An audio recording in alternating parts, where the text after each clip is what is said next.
Hola, buenos días, buenas tardes, buenas noches. Mi nombre es Martín Hunter. Yo soy médico especialista en clínica médica y terapia intensiva y soy miembro del Comité de Trasplante y Procuración de la Sociedad Argentina de Terapia Intensiva. En esta oportunidad yo preparé una charla breve sobre los cuidados del paciente trasplantado en terapia intensiva, fundamentalmente del trasplantado de órgano sólido y específicamente del trasplante renal, dada mi función actualmente, mi trabajo principal, que es, como ven acá, el jefe de internación en ITAC, que es el Instituto de Trasplante de Alta Complejidad,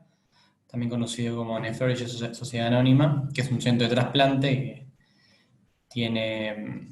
más de 30 años de experiencia en el rubro y que hace 2 años se mudó a un edificio nuevo en la ciudad de Buenos Aires y que sumó servicios como trasplante, aparte del renopáncreas y el renal, trasplante de hígado y médula ósea. Acá les dejo mi cuenta de Twitter profesional para que nos podamos comunicar y link a la página del instituto para que lo conozcan. Dado que nosotros fundamentalmente en nuestro instituto, en la terapia intensiva, recibimos gran cantidad de pacientes trasplantados renales que cursan su postoperatorio inmediato en la unidad de terapia, siempre estamos lidiando con el tema de la reposición hídrica. Ustedes saben perfectamente bien como intensivistas que en los últimos 5 o 10 años, como dice acá, hay una tendencia mundial a nivel de la terapia intensiva de reemplazar a la solución salina fisiológica por soluciones más balanceadas como es el Ringer lactato. Sin embargo, hay cierta preocupación en los pacientes que son enfermos renales crónicos que vienen a veces con hipercalemia, que tienen que dializar previo al trasplante de urgencia, y que esto está vinculado al contenido de potasio, ¿no?, que tiene el Ringer lactato. Sin embargo, en nuestra experiencia, y revisando la literatura, como ahora les voy a mostrar, la infusión de cristaloides con Ringer lactato en el trasplante renal ha demostrado ser seguro, ya que lo que dice la literatura es que no produce hipercalemia significativa más allá del mínimo contenido de potasio que tienen estas soluciones. Por otra parte, no genera acidosis metabólica como sí sucede con la solución salina por el alto contenido de cloro, ¿no? La acidosis metabólica hiperclorémica típica de las expansiones con solución fisiológica. Y esto está vinculado también a que la solución salina produce más hipercalemia a consecuencia de la acidosis hiperclorémica que provoca la misma. Por eso nosotros preferimos y tenemos la experiencia de que utilizar el Ringer lactato en los trasplantados renales que recién se trasplantan y que hay que expandirlos porque están hipotensos después del quirófano, ha demostrado ser seguro, como dice acá. Por eso es nuestro cristaloide de elección en nuestra unidad de terapia intensiva. Acá les dejo algunos artículos donde se han comparado, ¿no?, el efecto de la solución salina versus el Ringer lactato en el postoperatorio del trasplante renal. Acá tenemos una revisión sistemática, un metaanálisis en otra revista, una revista de Colombia, y también un review de la Sociedad Española de Nefrología, donde sugiere, ¿no?, la elección del Ringer lactato como fluidoterapia en el periodo perioperatorio del trasplante renal. Al final de las diapositivas hay un link con un código QR para poder acceder a los artículos estos en PDF. Dado que en nuestro centro de trasplante nosotros tenemos, es una unidad, básicamente les cuento, monovalente, es decir, si bien tenemos diferentes especialidades, el trabajo fundamental es el de los cuidados posoperatorios, ¿no?, de los pacientes recién trasplantados, como les contaba, renal, renopáncreas, y trasplante de hígado, y también recibimos en la terapia intensiva pacientes que ya han sido trasplantados y tienen alguna complicación. Sin embargo, en esta charla yo me voy a abocar específicamente a los pacientes que llegan a la terapia intensiva después de ser trasplantados. Me voy a enfocar en lo que más tenemos nosotros como experiencia, que es el trasplante renal, y las diferentes complicaciones que pueden ir apareciendo. Desde el punto de vista del tiempo, lo que siempre nos preocupa a nosotros en un trasplantado reciente de riñón es que no haya una complicación de la anastomosis urinaria. Acá, como ven acá, hay un ejemplo, ¿no?, sacado de un manual de trasplante renal donde se ve cómo se sutura el uréter, el injerto, a la vejiga según diferentes técnicas. Acá pueden ver que esta anastomosis está tutorizada, digamos, con un catéter doble J.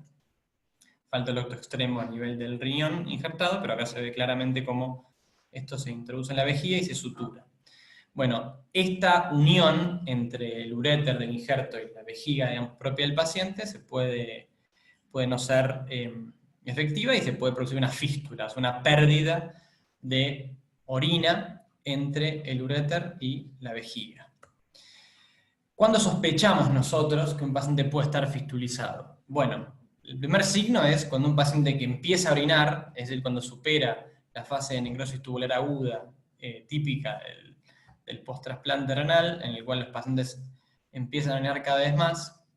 Cuando esa tendencia del ritmo diurético en ascenso empieza a disminuir,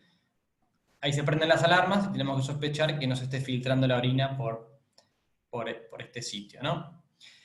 Esto se acompaña desde el punto de vista del examen físico con edema genital, tanto en los hombres como las mujeres, por la acumulación, ¿no?, de líquido libre a nivel de la pelvis. También los pacientes pueden presentar dolor abdominal y el método, digamos, más rápido y más confiable que tenemos de forma no invasiva para hacer diagnóstico de una fístula urinaria es hacer un análisis físico-químico del drenaje quirúrgico. Los pacientes que cursan el postoperatorio del trasplante renal casi siempre salen con un drenaje quirúrgico, y ese drenaje, si cambia las características o aumenta el débito por día, y aparte le hacemos un físico-químico en el cual dosamos urea, creatinina y también el ionograma, y vemos que la urea, la creatinina y el ionograma son más parecidos a la orina que al plasma, ahí hacemos diagnóstico de una fístula urinaria. Sin embargo, no siempre es concluyente este físico químico al inicio, así que nosotros solemos repetirlo con el paso de los días si tenemos una alta sospecha. Por supuesto que si vemos que el paciente tiene líquido libre a nivel abdominal, por ejemplo, con una ecografía, y no le encontramos otra causa, no tiene, por ejemplo, hemoperitoneo, un diagnóstico diferencial a considerar es el de la fístula urinaria. Por supuesto que esto no suele observarse de forma temprana, sino que cuando el diagnóstico ya está bien florido. Otro de los problemas que solemos ver en el post-trasplante inmediato es el tema de las infecciones. Desde ya, el primer lugar a nivel del sitio de infección se lleva la infección urinaria. Por ese motivo, nosotros tendemos a sacar lo antes posible la sonda vesical, y esto está muy vinculado al tipo de anastomosis que los cirujanos le hayan hecho al paciente. Hay diferentes anastomosis, yo ahora no me quiero extender en eso, pero los cirujanos son muy celosos de la sonda vesical, por supuesto, porque protegen la anastomosis, pero todos sabemos que la presencia de una sonda vesical es una autopista para que entren gérmenes hacia las vías urinarias. Por ese motivo, dependiendo del tipo de anastomosis, y siempre consensuado con los cirujanos, tratamos de sacar lo antes posible. En general, nunca sacamos las sondas vesicales antes de los 5 días, pero después del 5.º día, si la anastomosis es determinada y no tiene contraindicaciones, tratamos de sacar la sonda como para evitar infecciones urinarias. Recordemos también que los pacientes recién trasplantados están muy inmunosuprimidos porque han recibido una inmunosupresión de inducción para evitar el rechazo agudo del injerto. También, como les mostraba antes en el gráfico de la anastomosis, muchas veces las anastomosis están tutorizadas con un catéter doble J, ¿no? Y el catéter doble J, ustedes saben muy bien que también predispone a las infecciones urinarias. Por ese motivo, en general nosotros los catéteres doble J los dejamos alrededor de 14 días pero no tenemos que olvidarnos de retirar ese WJ al momento adecuado, porque si lo dejamos adentro del paciente, es un factor de riesgo para que desarrolle una infección urinaria. Otro sitio importante que tenemos que estar atentos a mirar, que se puede infectar, es la herida quirúrgica, que por supuesto, esto es importante decirlo, el cuidado no es competencia exclusiva del cirujano. Muchas veces sucede que el médico intensivista va a ver al paciente y ve la herida, ve la herida cubierta por un vendaje y se queda tranquilo, evoluciona, herida cubierta por vendaje limpio y seco y nada más. Eso creemos nosotros que no es buena medicina, sino que todos los días en la terapia intensiva debemos destapar la herida quirúrgica, mirarla, ver si tiene secreción, ver si tiene flegosis, ver si están los bordes afrontados, ver si crepita, si duele, etc. Y después, por supuesto, junto con el equipo quirúrgico, ver si hay que tomar alguna conducta, ya sea hacer una toalette, tomar una muestra, poner un back, etcétera, etcétera, etcétera. Y otro punto también importante en pacientes que han estado ventilados y que pueden incluso salir ventilados del quirófano y permanecer 12 o 24 horas vinculados a un respirador y que están dentro de una institución donde hay gérmenes, son las infecciones respiratorias. Y desde ya que algo muy importante para evitarlas es movilizar precozmente a los pacientes, sacarlos de la cama, sentarlos, incluso hacerlos caminar dentro de la terapia intensiva, y por supuesto la ayuda de un equipo de kinesiología es fundamental para que ayudar a hacer ejercicios respiratorios, de reclutamiento pulmonar, etcétera, etcétera, etcétera. Otro punto importante son las trombosis venosas, no solo en miembros inferiores, como se ve acá en este gráfico, que acá en este paciente, ustedes pueden ver, es un paciente que se acaba de trasplantar y que tenía malos accesos vasculares y tiene un catéter femoral izquierdo y que desarrolló después del trasplante una trombosis venosa profunda en el miembro inferior izquierdo vinculada al catéter. Este fenómeno lamentablemente es bastante frecuente en pacientes que no se los puede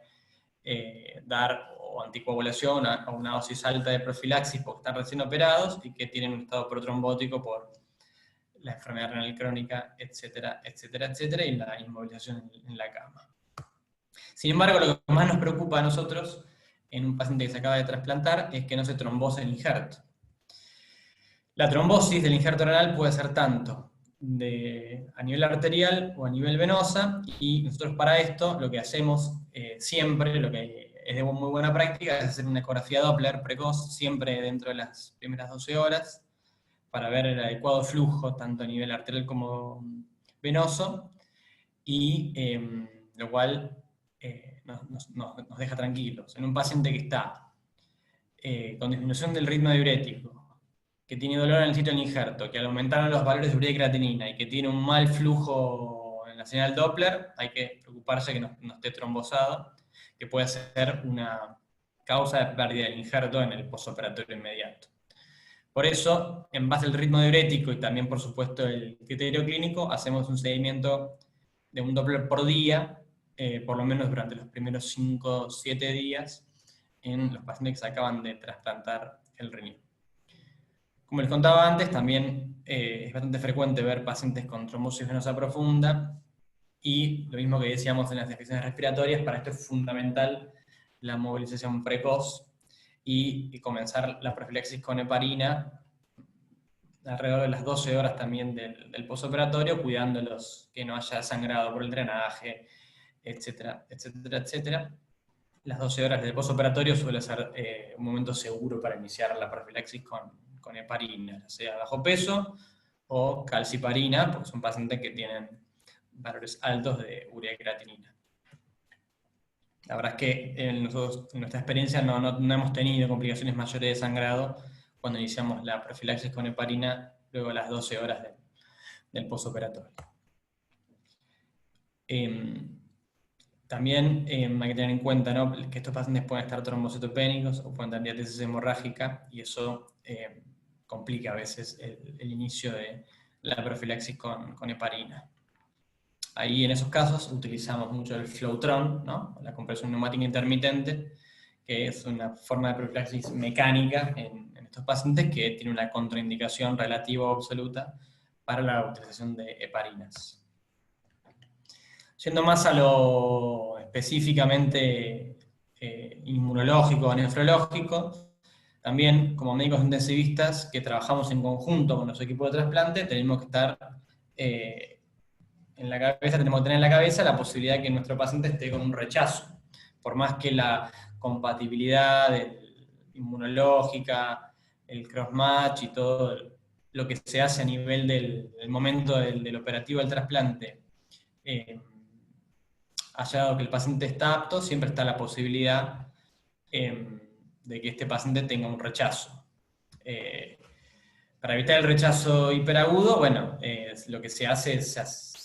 se hace un crossmatch en el momento del trasplante. Si ese crossmatch es negativo, se avanza. Eso quiere decir que el receptor no tiene anticuerpos preformados para los antígenos HLA del donante, pero pueden aparecer rechazos no hiperagudos que se lo ve el cirujano en el quirófano, ¿no? Cuando ve que el riñón le cambia de color, sino que puede haber rechazos tanto celulares como humorales en los primeros días del postoperatorio. El gold standard, digamos, el patrón oro para hacer diagnóstico de rechazo, por supuesto, es la histología, ¿no? Es decir, necesitamos una muestra de histología a través de una biopsia del injerto renal que, vista por un patólogo experto, nos va a decir si esto es un rechazo o no. ¿Y cuándo es el momento adecuado para hacer la biopsia? Bueno, esto es fundamental, el timing, es decir, el momento en el cual tenemos que hacer la biopsia. Para esto hay un concepto que yo quería mínimamente comentarles, que es el del DGF, que es la sigla en inglés de Delayed Graft Function, o una función retardada del injerto, es decir, un paciente que se implanta un riñón y que en los primeros 7 días no evoluciona con una mejoría de los valores, que no tiene un aumento del ritmo diurético y que en esa primera semana requiere diálisis, se dice que por definición que tiene un DGF, o sea, una función retardada del injerto. Esto puede estar dado por una necrosis tubular aguda, es decir, el órgano que estuvo fuera del donante, que sufrió un tiempo de isquemia fría y que luego se colocó, se implantó en el receptor, está en NTA y puede tardar incluso hasta 21 días en comenzar a funcionar y en orinar. Sin embargo, luego de esa primera semana, en la cual se define, ¿no?, el DGF como requerimientos de diálisis en la primera semana del postoperatorio, un diagnóstico diferencial a la necrosis tubular aguda puede ser un rechazo del injerto. Por ese motivo, nosotros lo que solemos hacer en nuestro protocolo, por supuesto siempre consensuado con el equipo de trasplante renal, es luego del 7º día y más o menos entre el 7º y el 10º día, si vemos que el paciente sigue en DGF, o sea, si sigue requiriendo diálisis, si no mejoran los valores, si no aumenta el ritmo diurético, hacemos una biopsia para ver si esto es necrosis tubular aguda o si es un rechazo, ya sea celular o humoral. Desde ya que hay diferentes riesgos, ¿no?, para desarrollar un rechazo, sobre todo en el postoperatorio inmediato, en los primeros 7-10 días. En los pacientes que han recibido un riñón de un donante vivo relacionado, por ejemplo,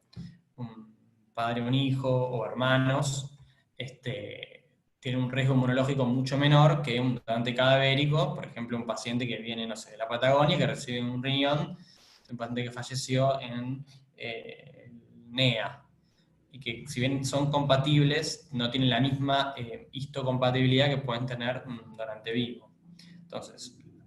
nosotros solemos pensar más en el rechazo en pacientes que tienen un alto riesgo inmunológico, como son los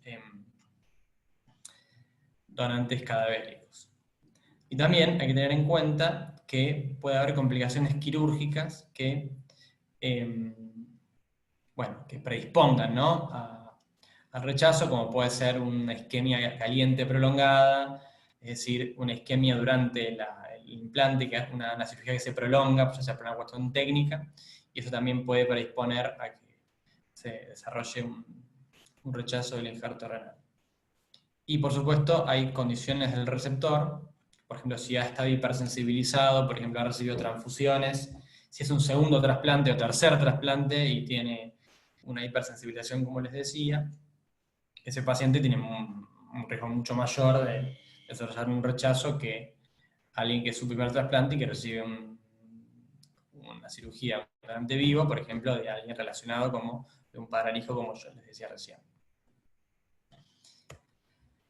Bien, y un poco para ir terminando, ya que esta clase el objetivo es que sea cortita, me pareció interesante este editorial de Intensive Care Medicine del 2019, del año pasado, en el cual hay unos tips, ¿no?, para el manejo de receptores de trasplante renal en las terapias intensivas, que si bien cada uno de estos puntos podría meritar una clase en particular, me parece que es como cosa general, como abordaje inicial, me parece, estos consejos me parecen que están buenos para el intensivista general que no está acostumbrado a ver pacientes trasplantados en su unidad. El primer punto es que el paciente trasplantado es un paciente inmunosuprimido, con lo cual no se nos puede escapar la tortuga de que esté con una sepsis de origen bacteriano. Es decir, esto, como cualquier paciente que tiene una sepsis de origen bacteriana, el tiempo corre. Entonces, no tenemos que dormirnos, tenemos que hacer un diagnóstico rápido y un tratamiento rápido, ¿no? Sabemos que cuanto más se demora el inicio del tratamiento antibiótico, aumenta la mortalidad. Y en un paciente inmunosuprimido, esto es incluso peor. Pero, dado que los pacientes están inmunosuprimidos, suelen tener infecciones oportunistas, como por ejemplo un paciente con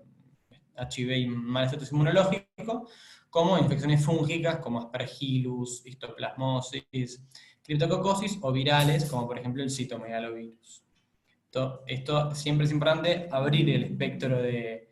diagnósticos diferenciales en un paciente que tiene una infección, dado que al estar inmunosuprimido tiene un espectro más grande de culpables, ¿no? Y algo que es siempre discutible, que se maneja entre el médico intensivista, el infectólogo y el nefrólogo que lo sigue al paciente, es el tema del manejo de las drogas inmunosuprimidas. Perdón, de las drogas inmunosupresoras durante la enfermedad crítica. Una conducta que nosotros solemos tomar, sobre todo cuando esto sucede a la noche o a la madrugada, en un paciente que viene trasplantado, que viene grave a la terapia intensiva, que en general los pacientes trasplantados tienen un triple esquema de inmunosupresión, que incluyen corticoides, un antimetabolito como el micofenolato y algún inhibidor de calcineurina como el tacrolimus. Ese es el esquema típico de inmunosupresión de un trasplantado renal. Cuando el paciente concurre a la terapia intensiva grave, por ejemplo, por una sepsis de origen bacteriano, se suele suspender la inmunosupresión y el paciente dejarlo con dosis de estrés de corticoides, y siempre se consensúa, ¿no?, el reinicio o el ajuste fino de la inmunosupresión con infectología y con el equipo de trasplante renal. Otro aspecto importante es que los pacientes que han dializado y que están trasplantados suelen tener accesos vasculares, ya sea un catéter transitorio, un catéter de diálisis peritoneal o una fístula arteriovenosa, y es importante ser cautos y precavidos porque no es infrecuente que en una internación en terapia intensiva de un trasplantado renal el injerto, digamos, sufra y el paciente tenga que volver a diálisis. Entonces es importantísimo preservar el acceso vascular, o incluso, por si este paciente requiere una terapia sustitutiva renal transitoria en el contexto, por ejemplo, de una sepsis o un shock séptico. También no hay que olvidar que el paciente trasplantado, si bien ya no tiene más enfermedad renal crónica, su cuerpo tiene la memoria de toda la enfermedad renal crónica que ha tenido previamente, con lo cual estos son pacientes que no están exentos de las complicaciones crónicas de la enfermedad renal crónica, como por ejemplo todo lo que tiene que ver con el metabolismo focálcico y fundamentalmente la mayor comorbilidad, que es la morbilidad cardiovascular. También otro punto es pensar en causas poco comunes de injuria renal aguda, ¿no? Pacientes, por ejemplo, trasplantados que tienen creatinina habitual de 1, que llegan a la terapia intensiva, sépticos con creatinina de 3, con disfunción, si bien lo que tenemos en la cabeza siempre es la injuria renal prerrenal o hemodinámica, la injuria renal intrínseca, la posrenal. También hay que pensar causas poco comunes, por ejemplo, infección por virus BK, que es una infección, digamos, oportunista del virus BK, que suele darse en pacientes que tienen un exceso de inmunosupresión, con el cual el tratamiento es bajar la inmunosupresión. Y otra causa poco común sería lo que decíamos antes, el rechazo del injerto, que es lo contrario del virus BK. Es un paciente que tiene poca o insuficiente inmunosupresión y hay que aumentársela. Así que dentro del espectro diagnóstico de un paciente que deteriora la función renal, trasplantado que viene a la terapia intensiva, tenemos que tener en cuenta estas otras causas menos comunes. Desde ya que todas estas cosas las tenemos que hacer, por supuesto, estando en contacto con el equipo de trasplante renal. En nuestro instituto, nosotros convivimos prácticamente con los nefrólogos que hacen trasplante, pero a veces puede pasar que estos pacientes se internen no en la terapia intensiva donde se ha trasplantado y donde está su equipo, y en ese contexto siempre es importante comunicarse, preguntarle al paciente si puede o a la familia, dónde se trasplantó, quién es su nefrólogo o nefróloga de cabecera, y consensuar estas conductas para evitar que haya problemas a largo plazo como rechazo del injerto por mal manejo de la inmunosupresión. Y también hay que tener en cuenta que un paciente trasplantado renal es un paciente con una reserva renal limitada, con lo cual, por más que tenga uno de creatinina como creatinina habitual, está más susceptible a tener injuria renal, ¿no? Desde ya que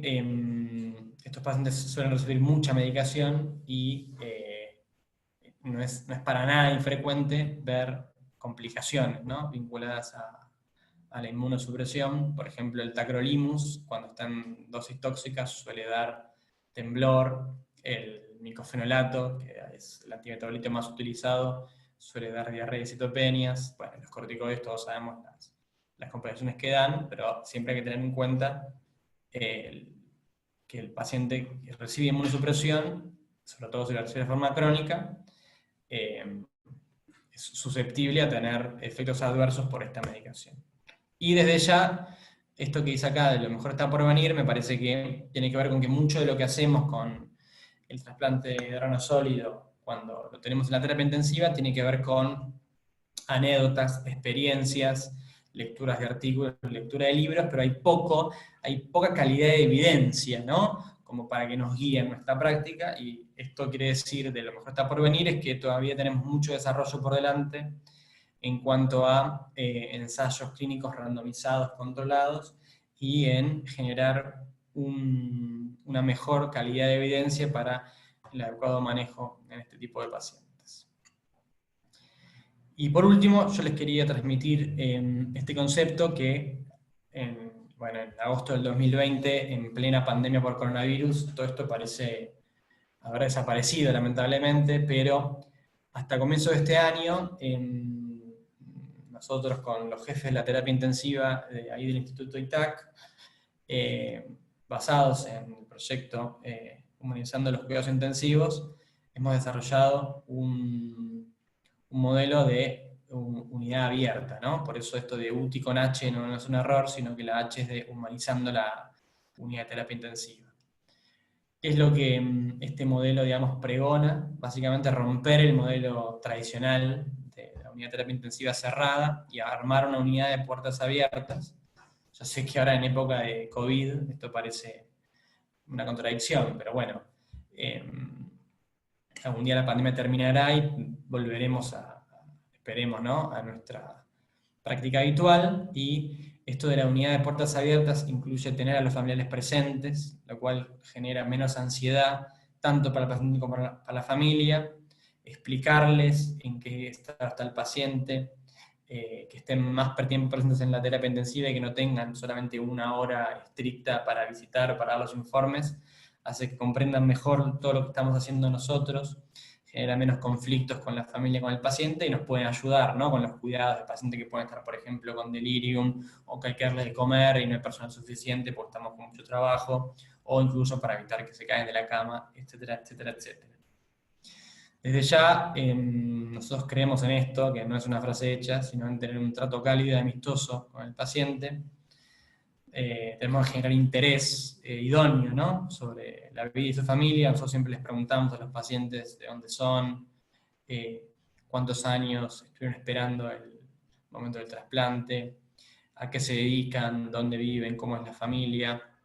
Todo eso genera, ¿no? Como dice acá, un mejor ánimo y contiene también a su propio entorno y nos permite interiorizarnos más con el paciente, y de esa manera el paciente se siente más cuidado y más acompañado por nosotros. Otra cosa que a nosotros nos irrita mucho es cuando vemos que en otras terapias intensivas el paciente se lo deja desnudo solo porque está en terapia. Como si el paciente que está en terapia no pudiera estar vestido. Esto la verdad que no entendemos por qué es así, pero pensamos que la dignidad es de estar por lo menos con ropa interior o con una remera. En la medida que no complique el manejo, no tiene por qué ser así. Acá tenemos también pacientes que han saludado, que nos han regalado camisetas de fútbol. Este es un paciente ventilado, pero que estaba despierto y lo estábamos en plan de winning, lo hemos sentado y hemos hecho ejercicios. Acá tuvimos una paciente que tuvimos internada varios meses y que nos agradeció mucho cuando se fue de alta y nos sacamos fotos. Nosotros creemos que todo esto es tan o más importante que saber las guías, leer, estudiar. El hecho de tener un trato cálido es fundamental. Bueno, espero que hayan disfrutado estos minutos y estamos en contacto para la próxima.